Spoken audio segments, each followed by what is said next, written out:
যে এই সময় যদি আমরা পঞ্চদশ সংশোধনী সংক্রান্ত এই মামলার রায়টি শুনি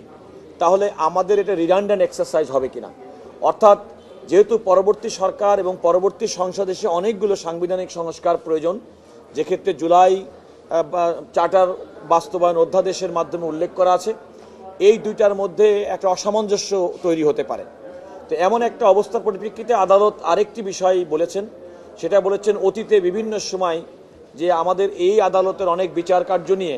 অনেক রকম সমালোচনা আছে এবং সেক্ষেত্রে দীর্ঘদিন পর্যন্ত বিগত 16 মাস যাবৎ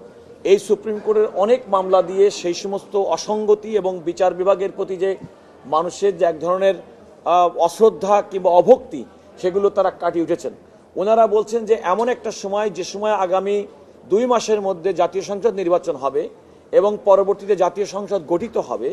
এবং যে সমস্ত বিষয়গুলো আমরা বলেছি আদালতের দৃষ্টিতে তার অনেকগুলো বিষয় যেগুলো পার্লামেন্ট করতে হবে। তো যেহেতু পার্লামেন্ট করতে হবে, ওনারা আসলে মূলত চেয়েছেন যে পরবর্তী নির্বাচন পর্যন্ত এবং পরবর্তী সংসদ গঠিত হওয়া পর্যন্ত এই মামলাটির এ পর্যায়ে শুনানি স্থগিত থাকুক। এই মামলাটির আজকে শুনানি স্থগিতের অর্থ এই নয় যে মামলাটি ওনারা বিচার বিশ্লেষণে করবেন না। ওনারা বলেছেন যে হাইকোর্টের রায়ের বিরুদ্ধে দায়েরকৃত আপিল যেখানে লিভ গ্রান্ট করেছেন,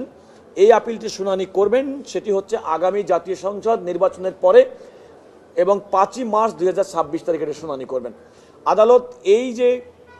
এই মামলার রায়ের পরবর্তীতে উত্থাপিত বিষয়গুলো, তার মধ্যে জুলাই সনদ বাস্তবায়ন আদেশ এবং নির্বাচনের যে প্রক্রিয়া শুরু হয়েছে,